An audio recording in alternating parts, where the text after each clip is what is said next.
Le lundi 1er septembre, le Gabon se prépare à accueillir une nouvelle année académique, celle de 2025-2026. Dans quelques heures, élèves et enseignants reprendront le chemin des salles de classe, marquant ainsi le début d'une nouvelle aventure éducative. La ministre d'État, ministre de l'Éducation nationale, de l'Instruction civique et chargée de la formation professionnelle, Camélia Toutoum-Leclerc, a fixé le cap pour cette année lors d'un discours d'ouverture. L'année scolaire qui s'achève nous a permis de relever d'importants défis et de célébrer les succès significatifs. Parmi les réalisations les plus marquantes, je citerai, sur le plan de la gouvernance, la réforme des écoles normales, des instituteurs, les ENI, et de l'école normale supérieure, l'ENES, et de l'école normale supérieure de l'enseignement technique, ENSET, la poursuite de la politique de la gratuité des frais de scolarité dans les établissements scolaires publics, et la prise en charge des frais d'écolage des élèves orientés dans nos établissements privés et confessionnels par le ministère de l'Éducation nationale. La prise en charge au baccalauréat des candidats issus des familles déguerpies, l'apaisement du climat social dans le secteur de l'éducation grâce à un dialogue permanent avec les partenaires sociaux et les autres forces vives de notre secteur. Ces actions ont concouru au bon déroulement des activités pédagogiques, andragogiques, périscolaires, ainsi que des examens nationaux. En matière d'infrastructures et d'équipements, la mise en service de nouveaux établissements scolaires publics, ainsi que la réhabilitation et l'extension de certains établissements existants.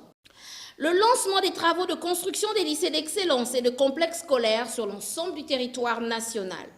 La distribution des tables-bancs et la commande de 42 000 tables-bancs supplémentaires qui seront livrés progressivement jusqu'en décembre 2025. Du point de vue pédagogique, plusieurs avancées majeures méritent d'être soulignées.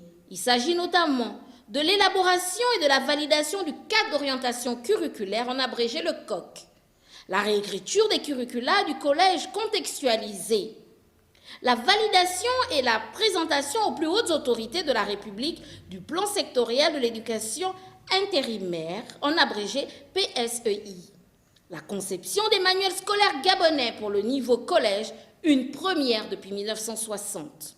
Camélia Toutoum-Leclerc a d'abord dressé un bilan des réalisations de l'année écoulée, soulignant les progrès accomplis.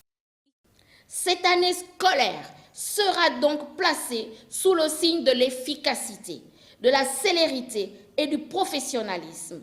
Nos priorités sont clairement définies.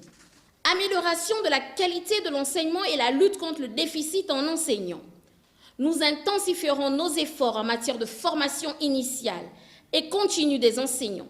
La mise à jour de nos programmes sera une priorité pour mieux adapter aux enjeux du XXIe siècle et nous généraliserons l'approche par les compétences, l'APC. Assurer la réussite et le bien-être de chaque élève. Nous continuerons d'accompagner les élèves en difficulté par la promotion de l'éducation inclusive. Par ailleurs, nous garantirons un environnement social sûr et bienveillant pour la lutte structurée et intensifiée contre les violences en milieu scolaire. En fixant le cap pour l'année académique 2025-2026, la ministre de l'Éducation nationale a appelé à une mobilisation collective, un nouveau départ pour des milliers d'élèves et d'enseignants au Gabon. Ensemble, ils s'apprêtent à écrire une nouvelle page de leur parcours éducatif.